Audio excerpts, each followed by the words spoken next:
Hi, welcome to the Soul Restoration Project video on support for survivors of COVID-19. My name is Catherine Morrill, and I'm a marriage and family therapist and the director and co-founder of the Soul Restoration Project. We're so glad that you are joining us. In this video, you'll hear from 3 survivors of COVID-19. They'll share their experiences and some reflection and some tools that may be helpful for you. This is especially for you if you have had COVID-19 or you currently have it. It's also for those of us who journey with those who've had it. It's an opportunity for us to process some of our experience of walking alongside those who are sick and our own feelings that come with it and our own grief, as you'll hear when I reflect at the end after the 3 have processed. So this 30-minute-ish video, we hope will provoke your own reflection as well as give you some tools. You'll hear first from Justin McArdle. He is a current psychology grad student. And then you'll hear from Andy Park and Diva, who are seasoned Soul Restoration Project therapists. And I will reflect a little bit at the end, and then Andy will lead us in an experiential exercise. So we are so glad that you've joined us, and I'm going to hand it off to Justin McArdle. For having me. It's good to be with you all. So I'm Justin McArdle. I'm actually a marriage and family therapist trainee, currently in grad school to become a therapist, anticipating to graduate next year in 2022. So my experience played out as such. It was at the end of December when I started to experience some symptoms related to COVID. Got tested the next day, and then the following day, it came back positive. The symptoms were, as you probably could expect, some chills, aches, and it just progressed into like flu-like symptoms, whether it was chills and body aches, headaches, night sweats. I did lose my sense of smell. Fatigue and tiredness was intense. And the worst and the most challenging thing that I had was a cough. And it was a cough that was, that went into fits or spats, where anytime I tried to talk, I would have a coughing spat. Anytime I took a deep breath, I'd have a coughing fit or spat. And it was pretty intense, to the point where for about a week and a half or so, I couldn't talk, or I couldn't take deep breaths. And I had some confusion if I had shortness of breath versus shallow breathing. So I was in touch with my doctor and a friend who's a nurse practitioner, and they assured me as long as you don't feel like you're drowning and you can move around, you're fine. So I just took their advice, rested, and did my best. The most challenging thing for me was being alone. I live alone, and with these very symptoms, it was very difficult to get around and even prepare meals. So I did the best that I could, and I ended up losing quite a bit of weight, actually, because I couldn't eat very much, and the appetite wasn't there, and just pretty much drank chicken broth and whatever I could stomach. So it was a tough ride being alone and trying to get around. My saving grace was this. I did my best to stay in contact with friends and family. Through texting, since I couldn't really talk, but I had friends checking on me daily, if not daily, every other day, every few days. And that actually gave me hope. I had friends voluntarily pick up groceries for me and pick up meds that I needed. I had at least 3 or 4 friends pick up groceries, which was fantastic. My sister had various produce and veggies and foods delivered. So if anything, as difficult as it was alone, trying to get through this, staying in contact with friends and family through text and even phone calls, if I couldn't say much, it was just good to hear a familiar voice on the other end. What helped me also get through this was just when I could meditate, pray, sit in silence and reflect. Because it was easy to feel down and hopeless, and even wondering, am I going to get through this? Because I had moments of wondering if I was going to make it, if I had to go to the ER. but fortunately I didn't have to. But having those moments to just sit and reflect and pray and meditate in silence, this gave me some assurance that, you know what, everything's going to be okay. I'm doing my part. My doctors are, you know, checking in on me as well, and things are going to work out. But that gave me some ability to stay present and have some sense of hope. Also, what was helpful is just to try to get outside and get some sun. You know, it's being locked up inside is no fun, as you guys may know, even without having COVID, but being in quarantine. Just to get outside, sit on the patio and soak up some rays, some sun was certainly helpful, and connecting with nature was helpful. So, you know, post COVID, I've fully recovered. Um, it took a while, it took 2 weeks before I started to see a change physically, and then another several, 3 or 4 weeks until the lingering cough and energy was restored. So all in all, about a month and a half. And you know, sharing this with friends, there's some hesitancy to share that I had COVID. I mean, in the moment with my close friends, it was fine, but post COVID and wanting to get outside and perhaps have a meal outside or go to a park, there's some hesitancy in sharing this with some folks, some friends, but I still share it just to be known. And I would say 90% of the time, there's no concern. People understand once you're over it, you're not contagious. There's no shame. And I've been able to experience that from most of my friends. There are a couple who were concerned about being, if it was contagious, but you know, once I assured them that I'm not, they were able to move on. But overall, no shame in caring or in having this, and being able to share that openly, and friends were, you know, comfortable with meeting up outside, and that's been great. So thank you. Now I'm going to pass it on to Andy Park. Thanks, Justin. Yeah, just hearing just the things he had to go through, which is just, it's hard because it brings back my own memories of kind of my own experience. My name is Andy Park. Before I get into that, my name is Andy Park. I'm a licensed marriage and family therapist with the Soul Restoration Project with Catherine and Dawn.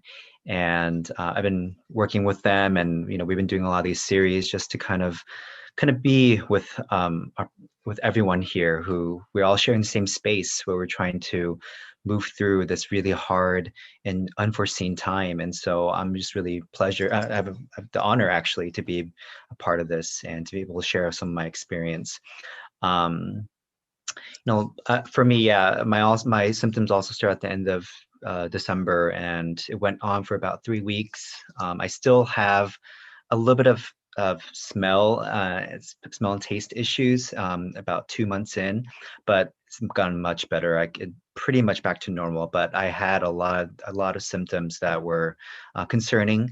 I didn't have the cough or a fever, which was really surprising for myself, but I had a lot of other kind of symptoms that were pretty common for this disease. And it was hard, and luckily I wasn't alone during this, which is a little different from Justin's story, which may have made some parts a little bit easier for me, but definitely for me, I definitely wanted to share just kind of about, you know, how for Justin some of the isolation kind of created some feelings of depression for him, or it was challenging for him because going through this alone is very, very difficult.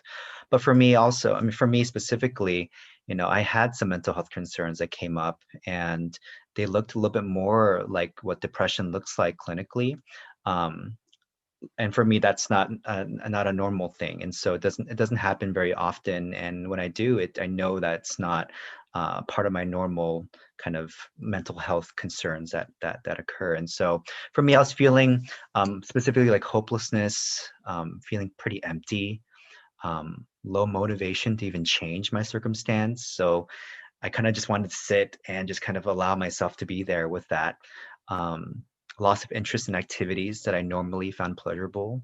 That was hard because when you try to do things like you eat something and you're like, I'm not getting any pleasure from this, that makes it difficult. Or watching a fun show on Netflix, that wasn't creating pleasure either. And that was difficult too. And so that depletion of dopamine that normally is released in our brain, when it's not there, it's really jarring of an experience.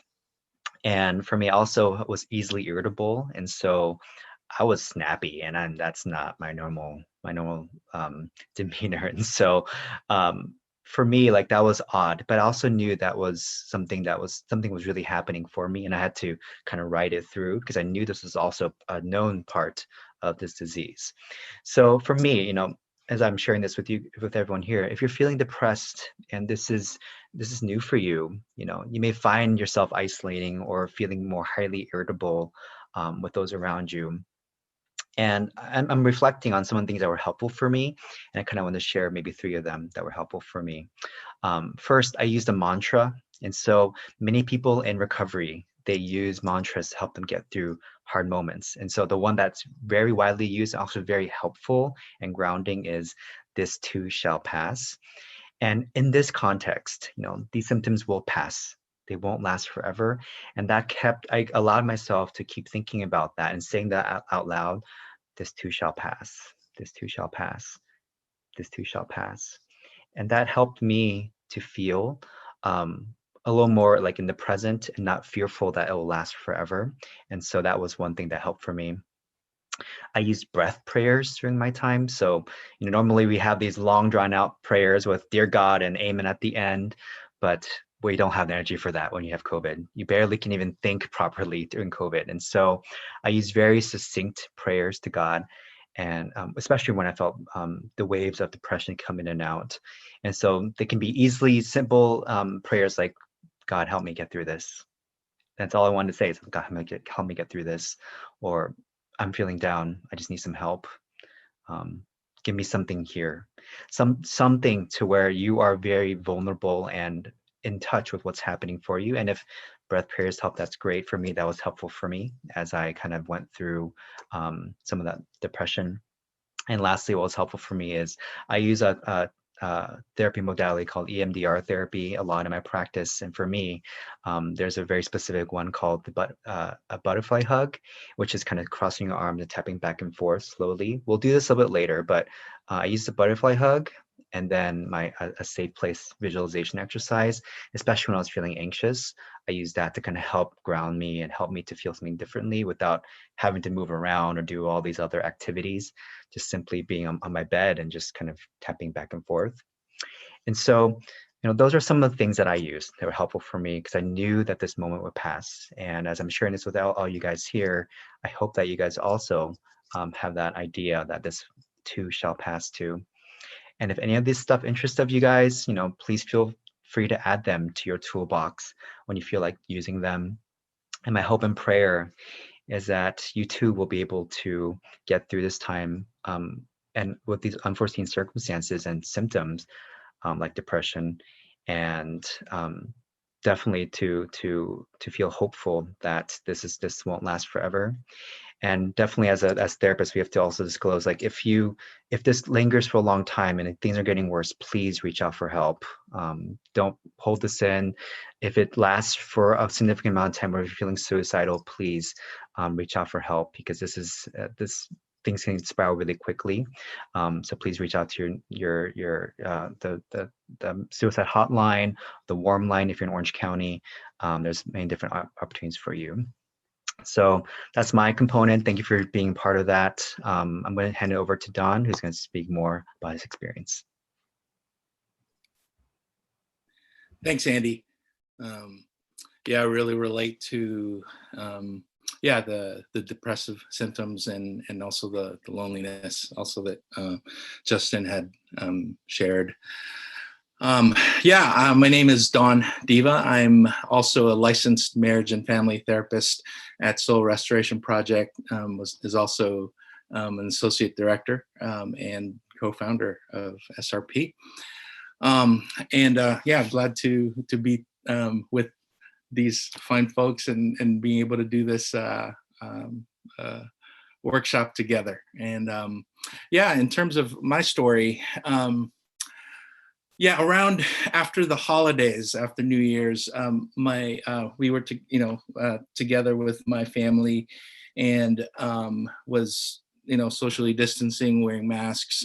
But a couple days after we got together, my sister, who's a nurse, tested positive for COVID. My whole family then got tested the same day. and found out that we were negative. And just to be sure, a couple days later, I got tested again, and the test came negative again. So I thought I dodged a bullet. So after a couple of days after that, I started to feel some symptoms, muscle aches, a fever, and feeling fatigued. And I thought I just had the flu because I thought I dodged a bullet, and I tested negative twice. Well, after several days, the symptoms became worse.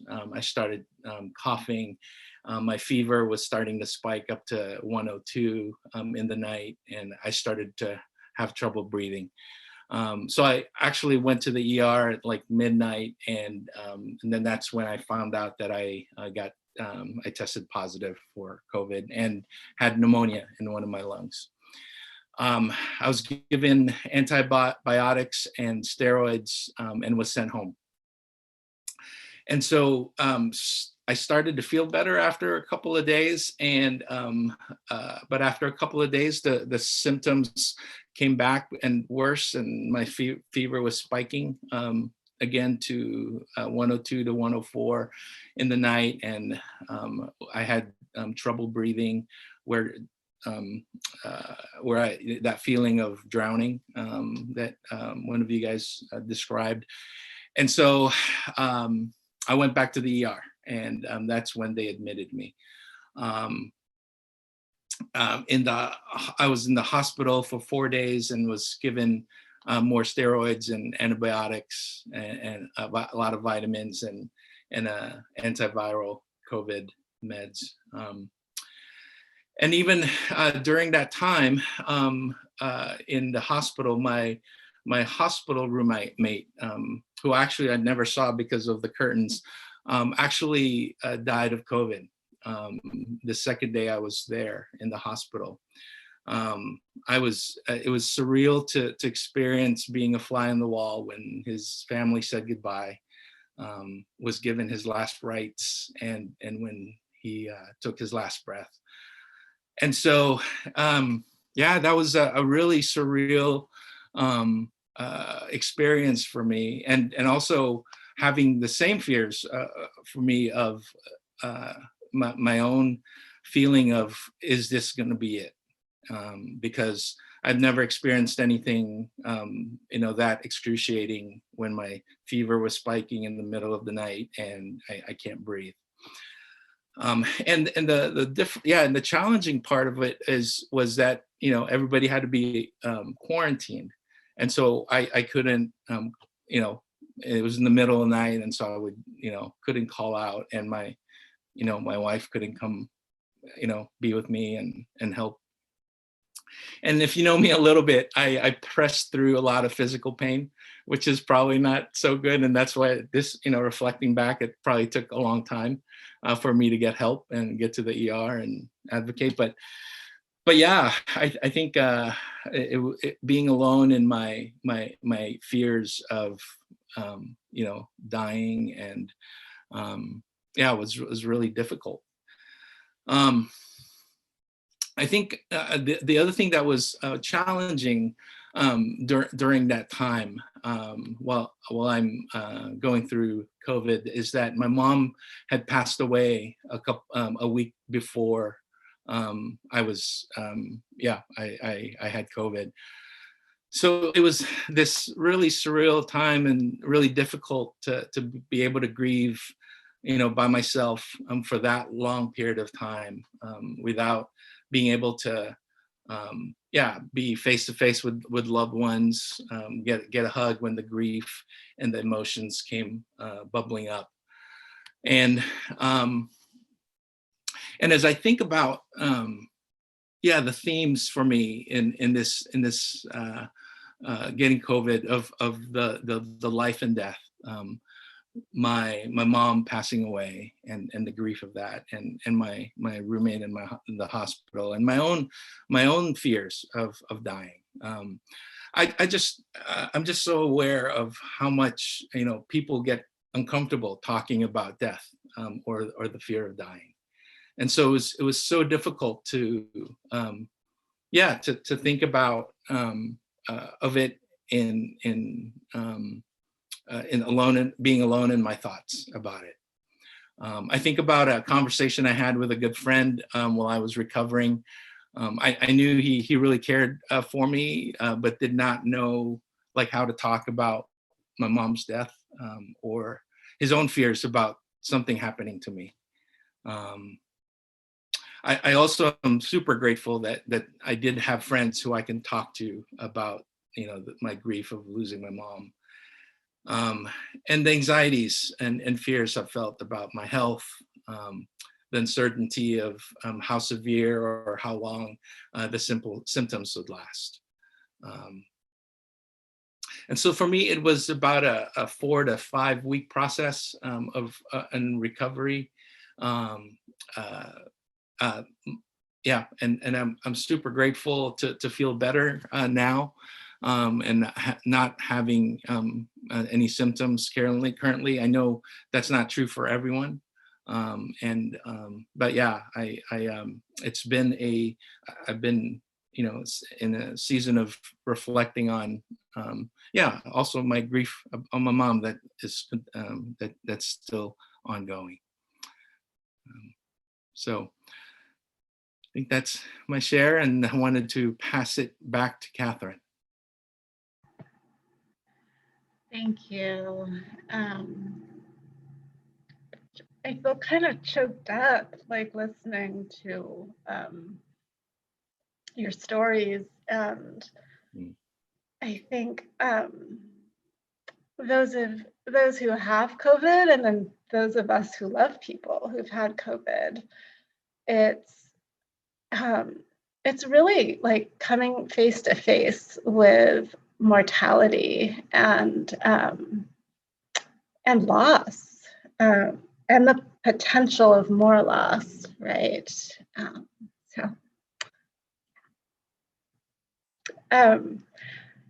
I think it's so important for us to be able to talk about it, right? To be able to talk about the isolation. And Justin, thank you for sharing about what it's like to be alone and the struggle. And I think for many who live alone, that is a really significant fear. Early on in the stay-at-home order, I called up friends and I was like, okay, if I get COVID, are you my grocery people? Who are my grocery people? But it's real. And the isolation, not just if you live alone, but, I know that Don, right, trying to quarantine from his family and being in the hospital and that kind of isolation. And then, Andy, as you shared about the depression, I think, there's both just the depression of how, right, when our bodies are fighting an illness, we can just slide into a depressed state. Plus, all sorts of factors related to COVID can bring that up. And I appreciate so much, even just how specific you were in terms of giving some tools for some really accessible ways to the mantra, this too shall pass, and the really simple just prayer of whatever the phrase would be, God help me, whatever the short breath prayer, and then the butterfly hug, which after I'm done sharing, I'm going to pass it back, and I think we're going to do that together. And then Don, I think the face-to-face with death, right? It's scary. I think, culturally, like we so do everything to avoid death. Like we don't even say someone died, they passed away, right? Like it's like we just are so uncomfortable. And we try so hard to insulate ourselves from it. And I think COVID has revealed how vulnerable we are in ways that, especially in America, we have felt so capable of avoiding it. So yeah, thank you.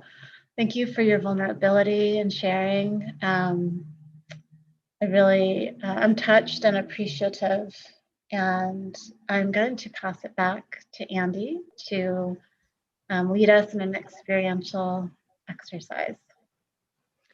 Thanks, Catherine, for those reflections. And thank you for allowing me to just kind of share one of the tools I was able to use during my recovery process. And so there's a lot, there can be a lot of components to this. We'll kind of keep it pretty simple for us to use.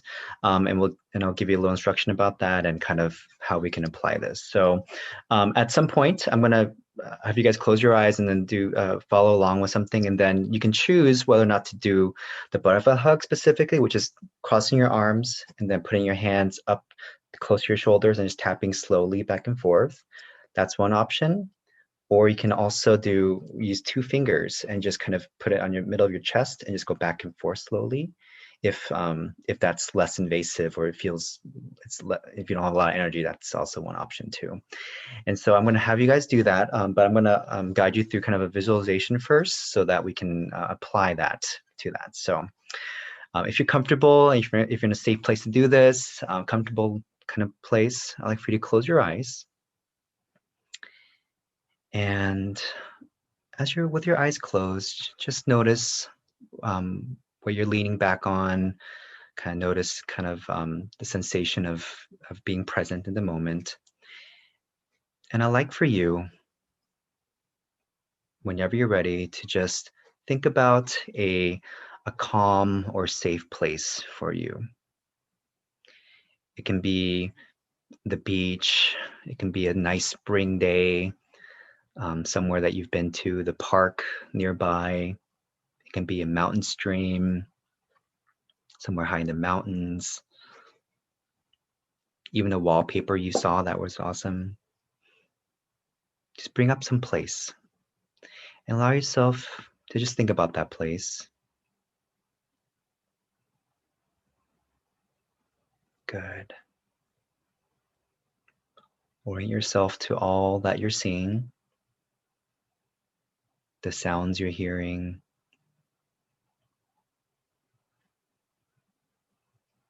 anything you're smelling as you're focusing on that place. Anything that's soothing to look at, just take notice of that too. Good. And just allow yourself to be fully present to that. If you have anything distracting your thoughts, just move back to this safe place, allowing yourself to just fully focus on it. Good. And when you feel comfortable, I want you to cross your arms with the butterfly hug or the 2 fingers, whichever you're comfortable with. Good. And just slowly tap back and forth as you're focusing on that place. Back and forth, just slowly. Very good. Notice how that feels as you're focusing on that place. The slow taps you have, just notice that.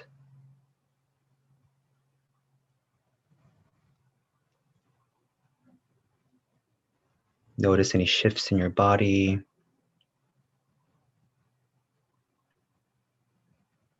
We'll do this for just a little bit longer.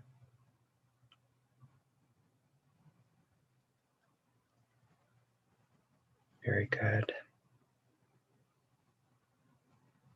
Do this for another 10 seconds. Allow yourself to just enjoy the sensation.